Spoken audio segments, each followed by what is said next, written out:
Hello students, हम लोग आज विश्व के इतिहास में अपने इटली के एकीकरण चैप्टर के बारे में पढ़ेंगे, जिसमें हमने पहले मेजिनी और काबूर के योगदान के बारे में पढ़ा कि उन्होंने किस तरह से अपने प्रयासों के द्वारा इटली के एकीकरण के कार्य को संभव बनाया और 1859-1860 तक लोम्बार्डी, पर्मा, मेडोना, टस्कनी जैसे क्षेत्र जो पहले अलग अलग शासन के अधीन थे वो इटली के अधीन शामिल हुए। अब हम लोग आगे पढ़ेंगे कि जो शेष बचे हुए प्रदेश थे, नेपल्स, सिसिली जिसे सिसिलियों का राज्य कहा जाता था, और रोम, रोमेग्ना जैसे क्षेत्र कैसे इटली के अंतर्गत शामिल हुए, उसमें गैरिबाल्डी और विक्टर इमैनुअल द्वितीय जैसे व्यक्तियों का क्या योगदान रहा, उसके बारे में हम लोग आज आगे पढ़ेंगे। गैरिबाल्डी के बारे में पढ़ते हैं हम। तो इसका जन्म 1807 में नीस नामक स्थान पर हुआ था। यह मेजिनी के बारे में हम लोग पहले पढ़ चुके हैं, जिसने युवा इटली का संगठन बनाया था। तो गैरिबाल्डी मेजिनी का कट्टर अनुयायी था, समर्थक था, और वह पूर्व में युवा इटली का सदस्य रह चुका था। शिक्षा प्राप्त करने के बाद वो नेवी में शामिल हुआ, लेकिन एक विद्रोह के बाद उसको मृत्युदंड का आदेश दिया गया, जिससे गैरिबाल्डी यहाँ से भागकर दक्षिणी अमेरिका चला गया। और 1848 में जब वह वापस लौटा तो उसने स्वयंसेवकों का एक लोकप्रिय संगठन बनाया, जिसे रेड शर्ट के नाम से जाना गया। रेड शर्ट या लाल कुर्ती दल, ध्यान रखना, रेड शर्ट या लाल कुर्ती दल किसने बनाया? गैरिबाल्डी ने बनाया 1848 में। इसमें लगभग 3000 के लगभग सदस्य थे। 1849 में जब रोम में विद्रोह हुआ तो मेजिनी को इसने सहयोग दिया। जब इस प्रयास में वह असफल हुआ तो वापस अमेरिका गया और 1854 में वापस लौटकर इसने कैपरेरा नामक एक द्वीप को खरीद लिया और यहीं उसको अपना निवास स्थान बना लिया। और 2 सिसिलियों के राज्य को पिडमोंट के अंतर्गत शामिल करने में इसने काफ़ी महत्वपूर्ण योगदान दिया। 2 सिसिलियों के राज्य नेपल्स और सिसिली में बुर्बो वंश के शासक फ्रांसिस द्वितीय का शासन था, और इसके कार्यों से वहाँ की जनता और जो वहाँ के रहने वाले अधिकतर लोग थे वो काफ़ी परेशान थे। असंतोष तीव्र हो रहा था उसके विरुद्ध। तो इस स्थिति का गैरिबाल्डी ने फ़ायदा उठाने का निश्चय किया। 5 मई 1860 को गैरिबाल्डी लाल कुर्ती दल के साथ ब्रिटिश नेवी के सहयोग से जेनेवा रवाना हुआ। 11 मई 1860 को गैरिबाल्डी सिसिली में मार्शला नामक स्थान पर पहुंचा, और 3 महीने के अंदर ही गैरिबाल्डी ने सिसिली पर अधिकार कर लिया। और इसके 3 महीने बाद उसने नेपल्स की तरफ आक्रमण किया और उस पर अधिकार कर लिया।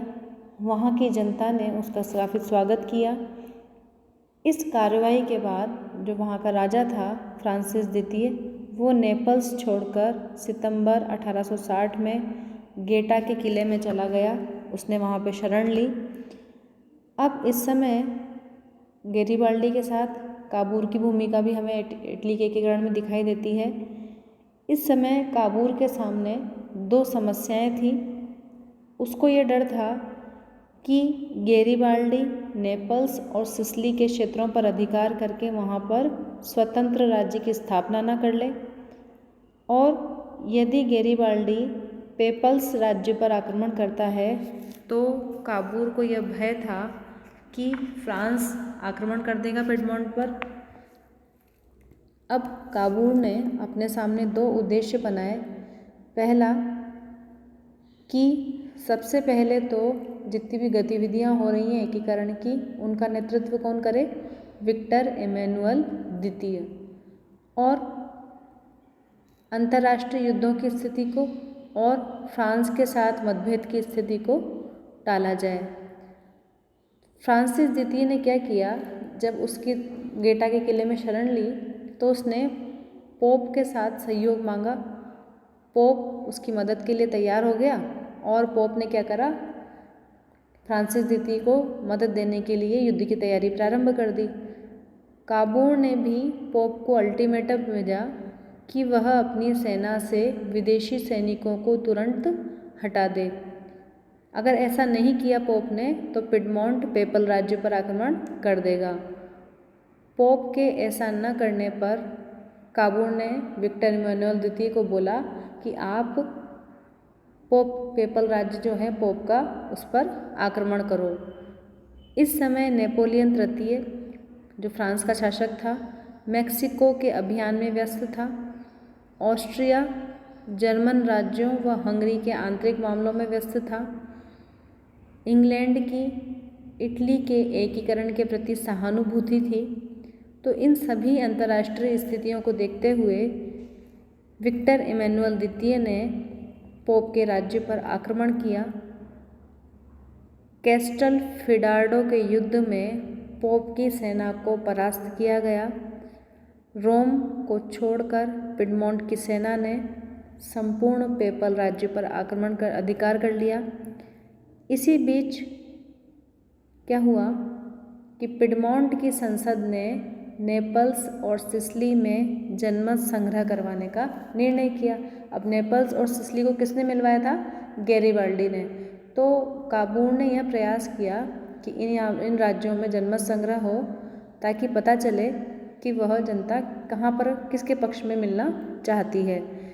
इन दोनों जगहों पर जनमत संग्रह हुआ और यहाँ पिडमोंट के साथ मिलने के पक्ष में बहुमत रहा। इस बात से क्या हुआ, काबूर का पक्ष मजबूत हुआ और गैरिबाल्डी की स्थिति थोड़ी यहाँ पे कमज़ोर हुई। लेकिन गैरिबाल्डी ने इटली के हित को देखते हुए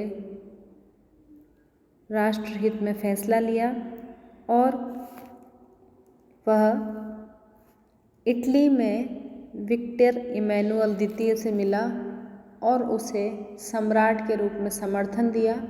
उसने इस बात का समर्थन दिया कि वह नेपल्स और सिसिली को पिडमोंट के राज्य में मिलने देगा, जिसमें पहले से परमा, मोडेना, टस्कनी, लोम्बार्डी जैसे प्रदेश शामिल हो चुके हैं। इस तरह से 17 मार्च 1861 को विक्टर इमैनुअल द्वितीय एकीकृत इटली का सम्राट बना। इसके कुछ समय बाद जून 1861 में काबूर की मृत्यु हो गई। इस तरह से काबूर ने इटली के एकीकरण में काफ़ी योगदान दिया। वहीं गैरिबाल्डी ने भी अपनी सूझबूझ का परिचय देते हुए, कूटनीति का परिचय देते हुए नेपल्स और सिसिली जैसे प्रदेशों को शामिल किया पिडमोंट में और विक्टर इमैनुअल द्वितीय को शासक के रूप में स्वीकार करके अपनी बुद्धिमानी का परिचय भी दिया। अब हम देखते हैं कि दो क्षेत्र थे, वेनेशिया और रोम की प्राप्ति किस तरह से हुई। इन दोनों क्षेत्रों को प्राप्त करने के लिए क्या कंडीशन हुई? ऑस्ट्रिया और प्रशा के बीच युद्ध हुआ, जिससे सेडोवा का युद्ध कहते हैं। इसमें किस तरह से फ़ायदा उठाया इटली ने, ये देखिए आप लोग। बिस्मार्क ने इटली से एक समझौता किया जिसके अनुसार यदि जर्मनी का ऑस्ट्रिया से युद्ध होता है तो इटली उसकी मदद करेगा। बदले में जर्मनी इटली को वेनेशिया का क्षेत्र दिलवाने में मदद करेगा। ध्यान देना यहाँ पे क्या शर्त रख रहा है बिस्मार्क कि इटली यदि ऑस्ट्रिया के विरुद्ध उसकी मदद करता है तो वह उसको वेनेशिया का क्षेत्र दिलवाने में मदद करेगा।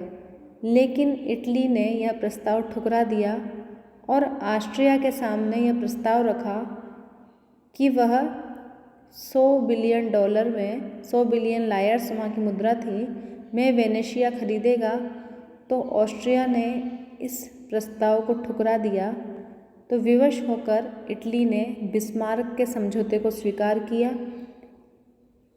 8 अप्रैल 1866 को इटली और बिस्मार्क के बीच में समझौता हुआ, जिसके अनुसार क्या हुआ तय दोनों पक्षों के बीच में कि यदि जर्मन संघ में सुधारों को लेकर 3 महीने में प्रशा के बीच में और ऑस्ट्रिया के बीच में युद्ध होता है तो इटली क्या करेगा? प्रशा को सहयोग करेगा। कहाँ का नेता था बिस्मार्क? प्रशा का। दोनों पक्ष कोई पृथक संधियाँ नहीं करेंगे। बिस्मार्क या प्रशा वेनेशिया ऑस्ट्रिया से इटली को दिलवाएगा।